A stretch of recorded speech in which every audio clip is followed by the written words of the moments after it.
Episode 8. Welcome back. We are, buddy. A lot of things started happening now, eh? All right. Well, one, let's make sure that we're going to be enunciating and we're going to be loud on this podcast. Yeah, so we that are. the audio is clear on this. I know. We'll make sure we're using the feedback from our previous episodes. Apparently, we need to have some notes, so we made some notes today. Well, semi notes. Okay, let's. Yeah. I hope. So we're a little bit prepared. a A little little bit. more than last time. I think we have an agenda today. A little bit. Yeah. Okay. We're going to touch upon John Jones, the 4-year suspension, talk about DC and the heavyweight division, drug ban, talk about UFC being clean and USADA. We may expand a little bit Well, too. let's see how far that we get. But starting with John Jones. Let's Okay, start what do we with- know so far? So John Jones, he took that piss sample. The first sample was positive for something, So and then we're talking about his most recent fight with Cormier. Daniel Cormier. Yeah. They took a test from after the weigh-ins. Yep. Before the actual fight. Yep. That thing came back positive. right, and then they tested the B sample. Which Well, was so- taken when? Uh, Do you know? it's the same thing. Right? They have an A and a B sample, right? Oh, from the same night. Yeah, from the same time. source, Okay, right? okay. So the A sample was positive for for steroid, and then he did a blood test, which was negative. But the blood doesn't really indicate whether or not you use a steroid. But then Okay. when it came to the B sample, he got caught, and he may be facing a 4-year suspension. Yeah. So, yeah, his team and his camp are blaming the supplement where they got it from a company. It hasn't been announced or whatever it is. Yeah. And he did that before when he got caught for the dick pills for the first one, right? Because again, this is his second drug test that he's failed, so that's why he's Is failing. do you know if it's the same compound that was in the previous one? No, it's definitely not. It's something too Okay. different. So yeah, he's trying to blame the company on that sense, kind of the same kind of whole situation. And yeah, like now the outcome of the fight is that originally he won the fight. It's turned to a no contest, so DC's now again the lightweight heavyweight champion. What a roller coaster, eh? Is that messed up? So if okay, so Let's start with John Jones. Let's start with John Jones. What do you Yeah. think of this fucking thing, man? Like honestly, that's sad, man. I was actually looking forward. Like he's just an insane athlete, right? 100%, Freak show, like type of thing. Like 100%.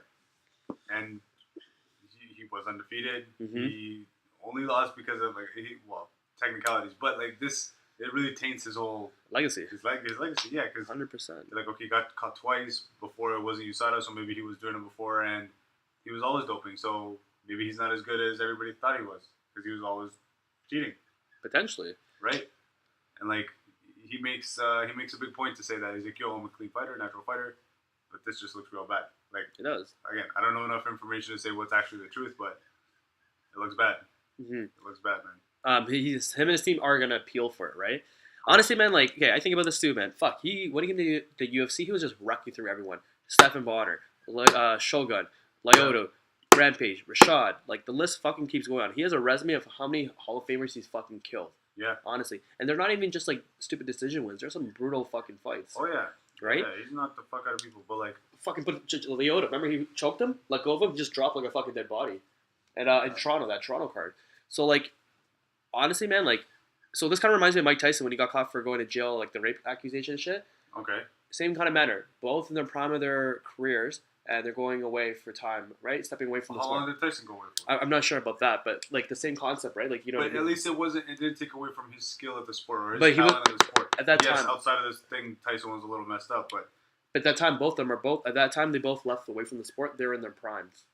John yeah. Jones is in his No, prime I right agree. now. Yeah, so it's parallel in that way. But John Jones, the difference is that his sport, like his actual record of, like that's tainted. Like that record doesn't. You got a little asterisk beside it now, 100%. right? Yeah. It's not all official, but okay. And actually looking up what happened, I found a tweet that John Jones did on Right. August 27th. That's it. And he's like, times like these remind me how blessed I truly am. So much to be grateful for. So I wonder what's going through his head.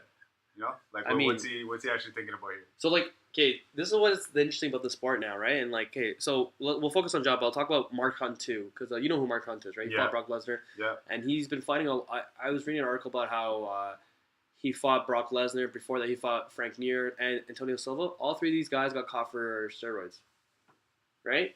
So, like, the UFC, right? Obviously, before, I don't know, probably guys were on some shit, 100%, right? But then you saw us come clean it up, right? We're at this point where we're trying to make the sport a mainstream thing. And the fact that it's mainstream, they have to make it clean, right? Mhm. And now you look at John Jones, right? Like, he's out. And, like, now I don't know what to think of him. And I kind of feel bad for DC, man. Like, honestly, it's just such a mix, right? Like he's kind of accepted Yeah. defeat, and now he's like, all right, now I'm the champ. But like, Seeing how emotional he was after the fight and the way he Yeah. lost. I don't know. Like you think DC would offer John Jones a rematch if that would be there? If that was an option? no, I think it's just like, I think he has to move on his chapter with his life, and you know what I mean? Because like, Because I mean, you think DC can write it off that he's like, okay, fine, I lost twice, but I feel like in the back of his head, it might be like, oh, it's because motherfucker was doped up. That's why. Like, yeah, and he's like, okay, so is that enough for him to write off those losses, or does he really need to come back and beat Jones I think for him to get over that loss? You know? I think he wants to face John Jones on a clean slate. The problem is that's John Jones. I just don't see it happening anymore after these two. Yeah, and honestly, man, like nobody's trying to feel sorry for John Jones anymore, man. Like it just No, right, like, that pity thing is done now. Like he had everybody won. He had everybody won, and then this thing was just the dagger. Like as soon as it was about to take off again, and then. Mm-hmm. See, when the steroid stuff comes up, and even for us in public perception, like there's a whole fucking like Blair Witch Hunt kind of thing going on. Like everyone just put him on a crucifix and like just throwing stones at him, right? In that sense, but DC at the end he wrote like a classy statement. If you look it up, he just basically well wishes and just he wants him to be. He's a family man. He doesn't want people to keep egging on this thing, right? And he wants to move on too with his life. I think the division. It was getting exciting when John Jones came back. Now I'm still excited for DC, but I don't know what's gonna happen going forward with him. Like he's getting older, right? He has only a couple more championship fights. I'm not sure if he should continue fighting in the lightweight heavyweight division. Because he can fight Jimmy Manuel, but he just lost, so now he can fight the winner of him who beat him. You think UFC's running out of talent? Yep. Yeah. McGregor's gonna leave soon too, and it's we're dying down, eh? Like now that you mention it, like it's. Name me a It's star. not as exciting as when I first started following it. Like Okay. those are like I feel like the golden days, like of what I call it. Like it's not the original '90s shit, but Machida, Anderson Silva, fucking George St. Pierre, GSP. Like that's when I watched it, man. Like, okay, when so that shit was first getting. Let me ask you right now. Name me 5 quality stars in the UFC. Okay, I'll say Tyron Woodley. Sure. And again, I'm an outsider. Right? Sure. Like, I'm not. I can't say I'm tight in the sport because people who follow the sport know there's tons of talented fighters in it. Like I just don't know. Like you're talking about Dillashaw, and I haven't even seen Mighty Mouse. I haven't seen him fight. He's been out He's there. a champion. He's been doing his thing, but like again, I'm not. Yeah. He doesn't show up on the big cards or his shit isn't hyped, so I don't end up seeing it. But Conor McGregor, Obviously. He's a top breed. Yeah. I mean George St. Pierre because he's Well, GSP's not an active fighter, so I want to count him. Who else is actually exciting to see right now? I don't know. So, like there's some new guys, there's younger guys and shit, but I don't know them. I don't know. And I'm thinking of some of the heavyweights too, but I don't know who's left in the. No. Again, I'm not caught up on this. So is it because like me as an outsider, generally speaking, like general public fan has lost interest in this because it's not, or I don't know. I think there's a lot. They still have a lot of them following, like a lot more than they did a couple years ago. 100%. I think what it was is that they had a wave of Ronda Rousey, right, like a female women's champ, and Conor McGregor was coming up too. And I think UFC was so smart by selling it because they sold it when the stock was fucking high. Oh, when it peaked, right? Yeah, I think Ronda Rousey's leaving now, and there's also speculation that she may leave to WWE because she was at a ringside event, the Ma Young Women's open weight kind of tournament, and she was there ringside. There's talks of her kind of getting involved with that. McGregor, she wants to get into the wrestling side. Yeah, McGregor he may get back to boxing. He'll fight Nate Diaz. Even possibly there's a door for him for WWE, right? UFC they have not really built up a lot of the stars yet, but it's going to continue to kind of see what we're going with, right? I mean the sport's cleaned up now, and I don't know, going forward, you're going to see a lot of these guys get popped still, right? Maybe less than often, but keep an eye out, right? Yeah. Well, I hope to see more different shit. It's really it. Let me ask you this too, so we talked about this last time. I 100% watch a steroid league of guys just ripped out of their mind, just fucking nailing on each other.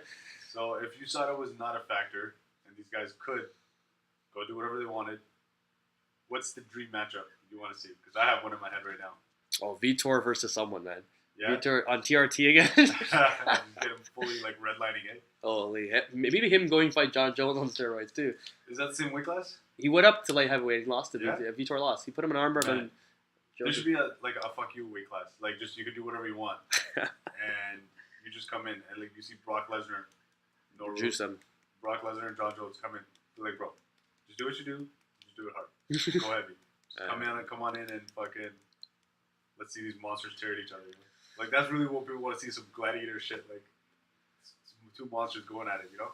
Well, I'm gonna ask you this too. Like, you know how say like these guys are going through different sports. Like Ronda's going to WWE, McGregor went to You're boxing. just saying that, but I don't know. I don't know if I buy that. Like, I buy into that story, but like, yeah.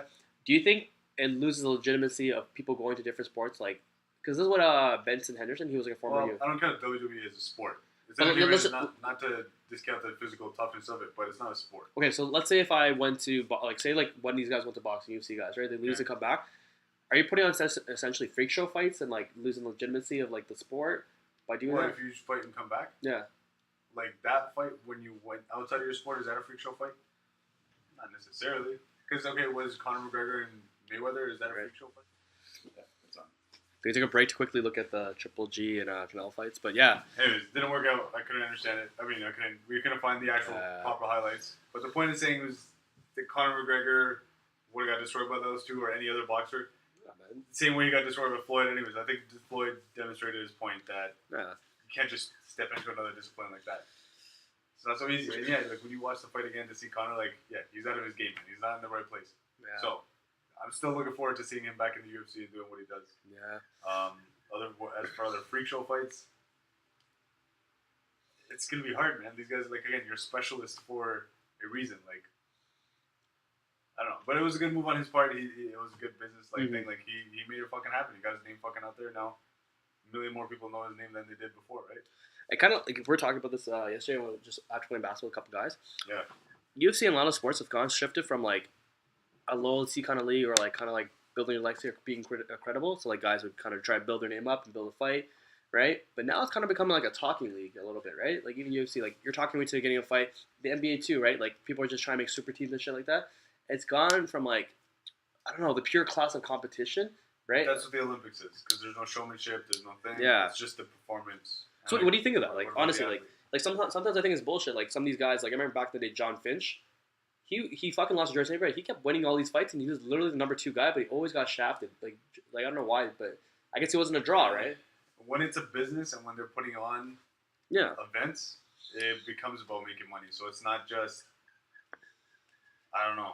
Like, right, okay. Yeah, okay. I noticed this even again when I was talking about golden days of UFC. Like back in those days, they made a storyline. They showed all this background thing, and they did have like. It was exciting to see it too, and you did get the buy-in. That's why I kind of like I like seeing those the countdown videos, the UFC countdown, whatever, and you see like guys are doing them to the card, all the shit talk they were doing. But now you get to see it live because it's social media, Twitter, and all these press conferences that they do. So the guys that you're talking about, even if they're the best fighter, they just kind of sit tight and do their thing. Jose Aldo type of deal.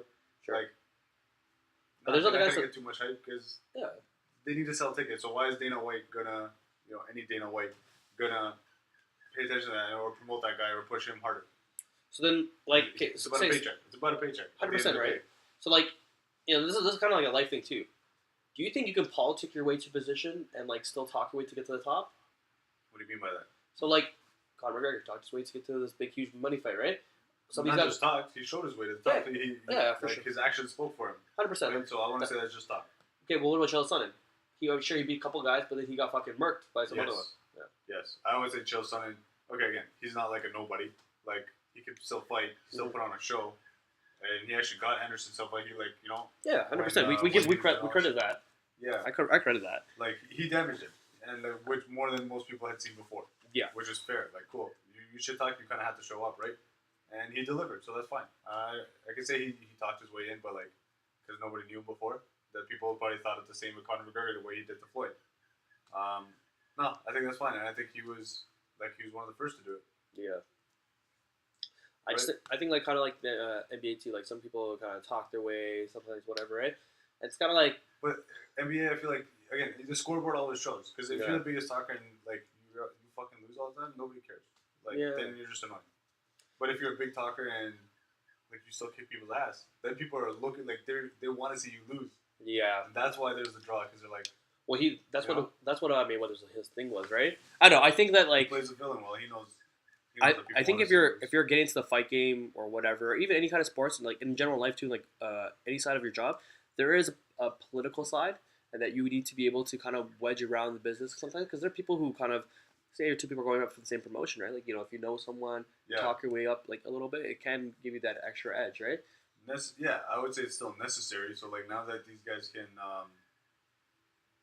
I don't know, they're controlling their storyline on their own. So do you versus letting the organization control the storyline, and that's really what connects to the people. So the people are connecting directly to the athlete, versus they're connected to the UFC and then to Conor McGregor. Mm-hmm. And because UFC is showing this side of Conor McGregor is showing his own side of him. So people are going attached directly to him. Mac Life, right? Whether he goes to boxing or elsewhere, like he has that crowd now. That's how I see the sport changing. Same with the NBA, right? They're not letting the team's organization say, "Oh, we kicked this guy off because he's not good or he's not this or that." He can go and talk shit about the organization, be like, "Yo, these guys are racist or these guys are X, Y, Z." Like, it's fans will still follow their players, like. Yeah. Or even now, like they're buddies. Now they're friends and try. Yeah. They're like, "Yo, I'm boys to this guy. I'm boys to this. My contract's up. I'll come join you," and stuff like that. Yeah. I don't know, man. It's like things kind of shifted a lot, and like it's kind of like with whether it's technology or people's mindset too. Like even with music, right? Like companies don't need to record companies and stuff like that. They don't need to fucking necessarily say, hey, like I need to market this guy. They can do their own self promotion through like Twitter or whatever, Instagram, social media. In that sense, I think sport and business, like. I think it all applies at the business level, right? In all these kind of different facets, right? No, if you're trying to show the highest level of competition, and it's like strictly based on that, then it's just sport. Business has nothing to do with that. Like you can organize it like world tournaments that fucking nobody sees, like in each specific discipline, right? Like the World Jiu-Jitsu Championships, like that's all over. Like you can find it on YouTube or whatever, but it's not on mainstream television, right? Like. That's the highest level of competition in that discipline. Like, so there's no storyline behind it. Sure, you put Olympics with that in that sense, right? Yeah. But they're purely but sport. This is turning into more entertainment. Exactly. So when it's entertainment, you have to sell something. The business side of it, yes, will take over. So that's going to take a certain thing maybe away from the competition, the level of competition. But if you're still seeing exciting fights, who really cares? Might be the second best fighters in the world. But if they hate each other more than the top two fighters hate each other, and the top two fighters are going to go in and be respectful and do their thing. Like, no, you might want to watch the two guys that hate each other because they might actually go and try to kill each other. For sure. Like, it's just more exciting. There's more suspense in there, right? So, I think that's where, and we're talking about this too, in our own personal things, you're more looking into the sport aspect, right? I'm looking at the entertainment value, and I see that in terms of, the monetary and mainstream attention, all those things, having the ability to kind of, have a character, a good personality, market yourself and things like that, that plays so much more into the entertainment aspect, right? Because, if you think about Grammys and shit too, right? It's not necessarily who's the most talented. It's more about who's popular and things like that, right? Yeah. Right. You have a presence. And now it's you have a way to connect to the world directly. So who wants to see you? What's going to have the most, are you going to have the most effect? If by because Conor McGregor, your crowd, when you fight, the million people that watch you are going to watch you fight anyway. Right. Right? Whether you're the first seeded or fifth seeded, it doesn't really matter. You are now an exciting fighter. You're going to have more fans if you're first seeded. If you're fifth, then it's probably going to be harder for you to hold on to those people. But even if you're fifth seed, but you're this dramatic character versus Jose Aldo at number one, who doesn't really do a whole lot of that, doesn't care for that. It doesn't matter. Even if he's like Mighty Mouse he's the best fighter, but I only have 100 or 1,000 million. I don't know. Half of those people follow me. Nobody cares if I'm first because now, why? Because if I'm Dana White now, I'd rather see you fight than to see anybody else fight. And yeah, you're gonna get put on the card because you're still number one, so you still have your title defenses and shit. But I don't even want to talk about you. I want to talk about Conor McGregor because his million people are gonna buy tickets for my show. So it is gonna take away from competition in that way. There's a lot of parables in going back to the basketball too, Lonzo Ball. You know Lonzo Ball. LeVar Ball. I heard the names. I can't say I know these people. So, Lonzo, his dad was talking about him so much, saying that he was better than Jordan, better than LeBron. Is this the one who made the thing, Big Ballers? Yeah. You know that. And then, he got drafted by LA. And then Summer League, this is crazy. Think about this. And this is what you just mentioned, right? And Summer League, right? This is just rookies playing. Do you give a fuck about that? Would you even watch that? No. I mean, if I care, well, But Yeah. Lonzo Ball made it one of the highest ratings things ever. It became Yeah. really popular because of Lonzo Ball, because everyone was like just tuning in to see how good he was. Right. Like they just want to know how, because he talked like there's so much shit talking. It's kind of like the similar aspect of Mayweather, where you're thinking, okay, I want to see Lonzo Ball play because I want to know if either he's fucking shit because I hate him, or he actually can prove what he's worth. And now it's entered the NBA, and then like they're going to be one of the bottom teams in the league, but they'll still get like good highlights on TV because the popularity, right? Potentially, not I'm saying they're not going to be as good as like Golden State or like LeBron's Cavs, but in the same aspect, they would be still getting televised, right? Over like the Raptors, which are a much more competitive team, right? Something like that, right? Like that's where popularity pays into effect, and the sports entertainment aspect kicks in, right? So I'm just saying, like it all kind of like like in all those kind of different, I don't know, avenues. I don't know. I've been noticing this kind of thing. Like, storyline is very important, right? 100%. The story that you tell yourself is more important than what's actually happening. Yeah. Right. Like, more like celebrities and shit. But again, back to Portal. Like in his thing, he was talking about you are the sum of the stories you tell yourselves, right? Like, and it kind of go back to mythology type of cultures. Like, so I feel like sports and like the storylines that we feed off like from these characters like are our new mythological heroes. Essentially, like LeBron James, when you hear like his epic story of what he's done and what he's become, like he's like they're like heroes, right? Like that's why there's so much attachment to it. Like when with you as like this totally invested fan, like that's the storyline that you buy into. To like, I don't know. I was trying to get to the whole you're the sum of the stories you tell yourselves. Like it's not. It doesn't matter what actually happened. It's just more about the story. Whether Conor McGregor is actually an asshole or not, it doesn't matter. The story is he's just punk bitch who's just walking around talking his mouth off, and people want to see him get beat up, right? Like whether he's a respectful fighter or not, whether he's actually a good boxer or not, it's almost secondary. Like, but there's all these eyes tuning in on that day of, right? And his next fight. This importance of people being attached to a story, like. Mm-hmm. It's interesting, you know, like. Yeah, and I think if it's relatable, personable, things like that, and people enjoy the story, right? It's gonna make it more. It becomes more than it is, right? And it puts it on another level, right? It becomes its own caricature sometimes, right? Like, you know what I mean? Caricature, right? Yeah. Or he becomes like an archetype, right? Like this kind of hero journey kind of thing, right? Like an underdog who was in welfare and then came up and wrong. It's like rags to riches stories sometimes. Yeah. Like all that shit. So, I totally agree with you in that sense, but. Yeah, I don't know. I still never understood the whole celebrity thing, man. Like growing up, I was like, even like when this whole thing started, like internet started, and people were just like, yeah. Oh, did you hear what like Angelina Jolie and Brad Pitt are like? No, I don't care. Like, why? Like, that's their life, man. I just don't care. Like, why are people so invested in other people's business? Like, that concept I never got. Okay, but have you not looked up a video and said like, oh shit, yo, you watched this video because it's funny? Cause at the same time, I can't say I'm like entirely outside of that thing, and like I don't laugh at shit. Like, yes, I still know these people, so it's sometimes like. But I don't know. I see I feel like it's kind of flawed to be worried about their shit. More people are looking outside than looking inside, and that's. Because people envy that, they want to be like that, and et cetera, right? And I've heard that like this level. Please stop mid-sentence. Like when you see the full exposure of everything, I was asking, does that make you feel more shit? Yeah. So. Me personally, maybe not, because okay, there's two ways to look at it. When you see something like. When you're comparing, or when you see somebody who has, like you can be envious of it, or you can be curious about it. Like, there's, like, oh, fucking, like, what did this person have to do to, like, you know, to get that, like, or you know, you can just make assumptions about they do this or that, or it's all drug money, or it's all bullshit, or it's all they were born into it. It's all like to justify things, or you'd be curious, be like, yo, what did they actually do? How do they go about getting it? Is that a one generation thing, two generation, like. You can be curious and actually find out how to do it. Like that's maybe without the internet, I would never know that people live on $6 million a year or a month. You know, like or that those levels of income are even attainable or even a possible thing. But at this, like, to constantly have that in your face, that okay, these are celebrities, and they kind of normalize that celebrity life to say, oh, if you don't have $1 million home, then you're probably poor. Like. Maybe yes, relative, but it's all relative. Like it's comparatively, but you maybe shouldn't be exposed to that all the time because you living on your $30,000 a year income, like that is normal. Like, or 50,000, 60,000, like that is normal. Like that you should have that. You should be happy with that. You shouldn't feel like I need $6 million a year. Not everybody fucking needs $6 million a year or more than that or thing. Like, it kind of takes you out of your own space and tells you that you need something else. I don't like that aspect of it. Honestly, like my life before with fucking all that Instagram shit. Like, okay, honestly, I like it. Sometimes I do fucking. This is sad. I actually put up a photo, and then sometimes I keep checking how many likes I get. It's fucking sad sometimes. And then Instagram is so addictive sometimes. It's hard not to be because they put that.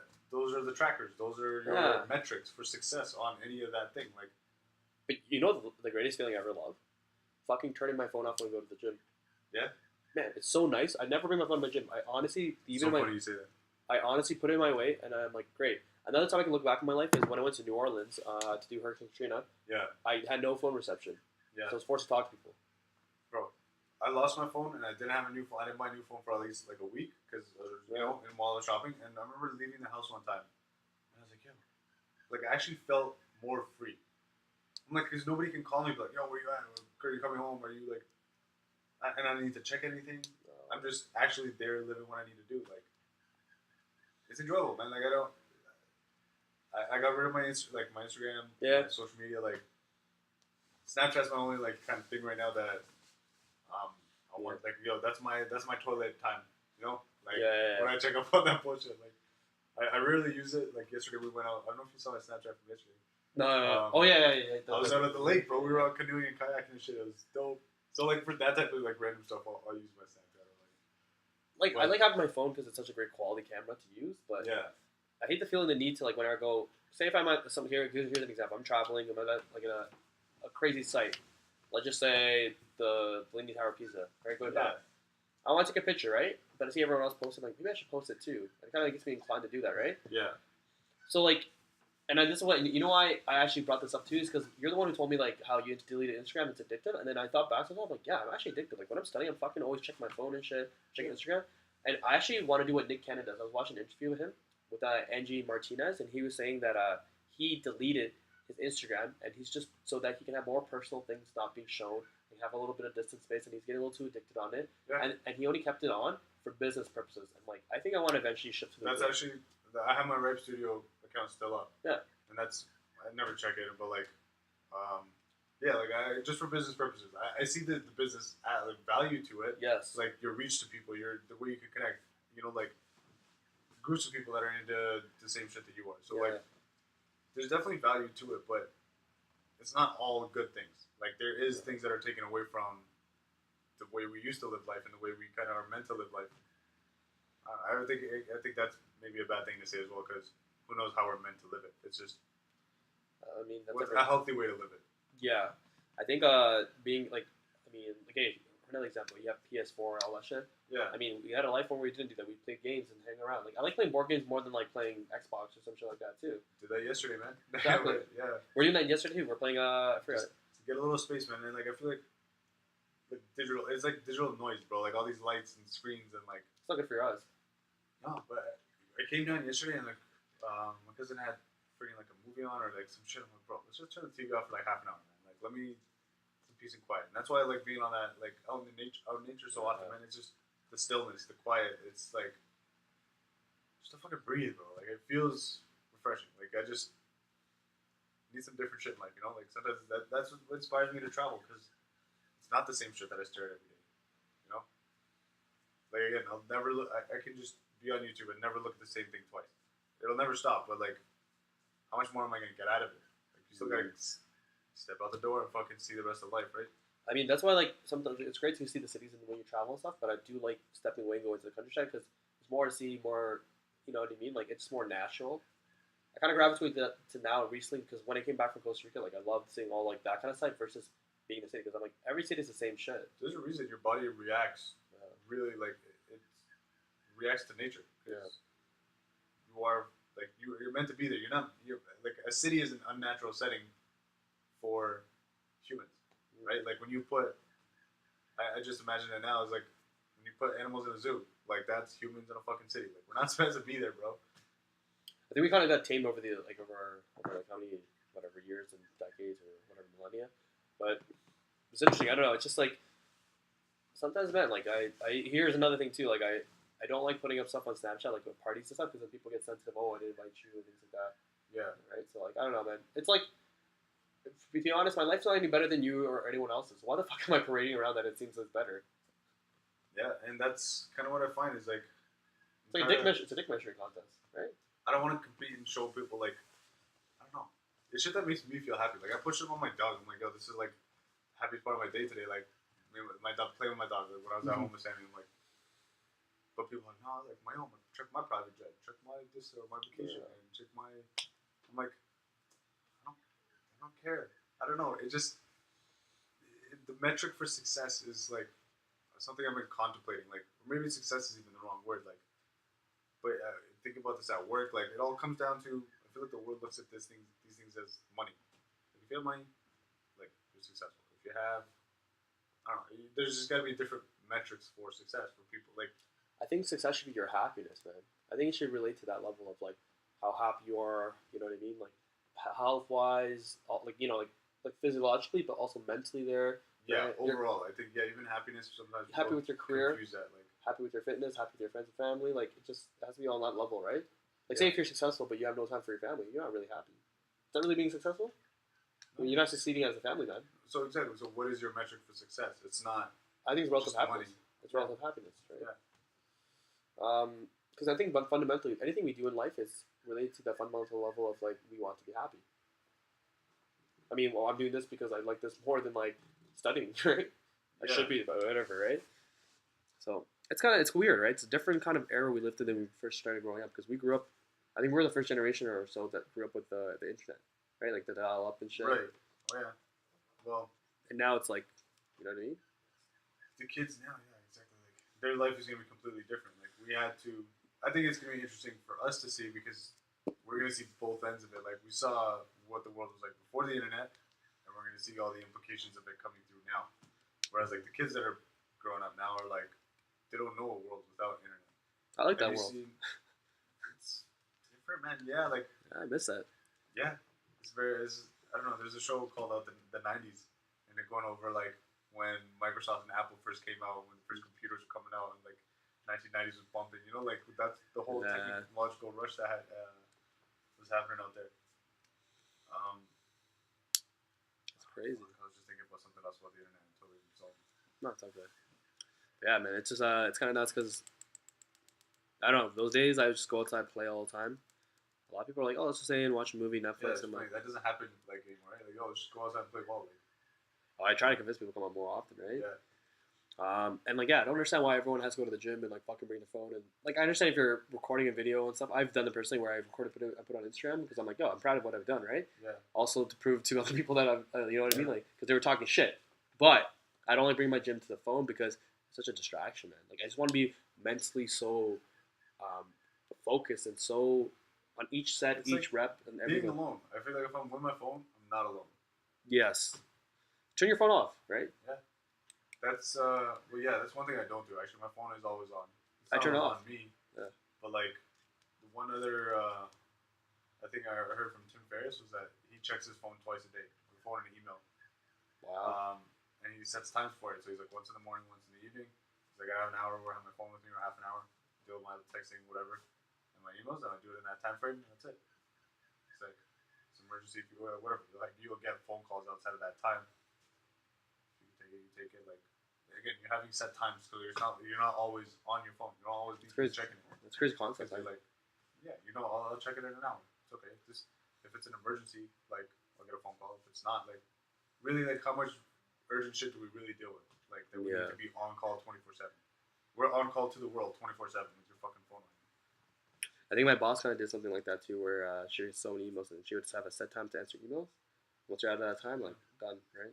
Yeah, because even these I've heard of this in different people kind of talking about it, is that these micro interruptions, even like of you thinking you have to check your phone, or if you like as you're writing a thought or as you're in a conversation, like sometimes like, oh shit, did I? And then like you just lose your train of thought in conversation. Like it's taking away from your experiences in life, right? I think So, like sorry. To cut you no, off, go ahead. if you're like, if you don't have that, you can be fully engaged with somebody who's in front of you because you don't have that distraction in the back of your mind, like, oh, I'm waiting on a text or, oh, I got a buzz in my pocket. Was that a like? Was that a something? Did somebody message me back? Like, no, you're fully engaged, right? I agree with you in that sense. My brother does even another thing too, where he He literally takes his phone. So he studies in our basement, right? He puts the phone on the main level and then turns it off and comes back down and then goes studies downstairs. Yeah. And when he's done doing a lecture or two or so, then he comes up. I'm not saying he's perfect. He probably fucking fucks around on YouTube or whatever here or there. But then No, but the that's phone's away. At The least. physical distance, is Yeah. one way to Exactly. separate yourself. Yeah. I try to do that with my phone when I go to bed too, because like if I have it near me, I'm gonna start going on and doing stupid shit. I put it Yeah. away somewhere like on my desk. I'm like, too lazy to get out of bed. So there you go. I have to do that with my alarm, so like I legit have to get out of bed to turn Right, my alarm right. off. Yeah. Otherwise, if it's beside me, one, I'll be looking at it while I sleep, and then, you know. Yeah. So I was just thinking about like the internet might bring us artificial intelligence, and then nobody's gonna care about political correctness. Everyone's gonna be worried about survival. It's just adaptation to changing environments. When We that don't movie, know. This is iRobot- fucking, like, we don't know where it's iRobot? gonna go. iRobot shit. We don't know Remember that movie, what's gonna go. iRobot? Yeah. Yeah, some shit like that. I don't know, man. I'll say this: like, I get overconsumed by some of it, and like sometimes I'm like, I get like actually like not headaches, but I'm like, yo, what the fuck, man? Like, worry about this shit, right? Yeah. So I agree with you, and I see the merit of both, like the business aspect and that stuff. But like, yeah, definitely need to step away. You need some downtime, you know, some human interaction or just some independent quiet time. Like I just like I've done this too, where I come back from studying, I just turn my phone off, and like I literally walk to Lakeshore and just walk around. Yeah. It's nice and refreshing. And I think that's, like, what are you experiencing? Like, I don't care, like, how many fucking likes or followers or any that, like, that's not gonna give me satisfaction. Like, that's not an experience. Like, Just short term satisfaction. Very Yeah. short term. but Very. I'd rather, like, I would have to, like, I don't know, I want to be successful at what I do and be traveling the world, and then I can share my experiences after Mhm. I have a story to tell. Right now, I think I'm going through my story, so like, yeah, maybe I can use it to document, which I feel like we're doing this with the podcast. So this will be a document of my development over the course of the years, Yeah. right? Like, but I'm not out fucking sharing like nobody needs to see my shit on social media. Like, it's At least the personal shit. Right? friends and family, yeah, sure, but I don't know, man. I'm kind of a proponent of live your fucking life, and then when you have something interesting to tell, then fucking tell it. Absolutely, right? Right? Like, and at that point, I'm like, until that point, I'm trying to develop interesting things to share. So I want to go and have those interesting experiences and learn interesting things, and like that's what I feel like is gonna make me most satisfied, is that I've done these things in my life that I can look back at. Not like I have this. You know, like, maybe that'll be a part of it, but I have done these things. It's gonna be more important to me than I have X, Y, Z. You know? I think we're gonna go through this question or talk about it continuously about how we define success, and especially with this podcast and like other things in our lives too, right? Yeah. I should say. I think we kind of like hit most of what we want to talk about. I think next we'll probably try to hit up Triple G and things like that. Yeah. Yeah. I think we might have veered off on where we started from, but Oh man, it always this happens. is what the point of it is, man. Yeah. I don't know. Anyways, if you need to rate me in, you let me know. Yeah, Like, absolutely. no, back to the point. We're straight from our outline. Yeah. So I think we're gonna like sign off on this one, but yeah, stay tuned for next week. We're gonna talk about Triple G and Canelo. I think this is the first one we're actually having, like, you know, a nice exit at the end. Yeah. Okay, so this outline thing is kind of helping. We're I love having it. where, you know, all right. So we're seeing development, we're seeing progress. And this is one of those things that I like. It's a craft that I'm working on, right? Yeah, absolutely. Just like anything else, whether it's my fitness, my health, my thing. Yeah, and being a student of the game and just understanding and developing and just continues to grow, right? Student of the game. Yes. Ashley, Hey. hey, maybe that's the. All right, we'll catch you Good later. note, good note.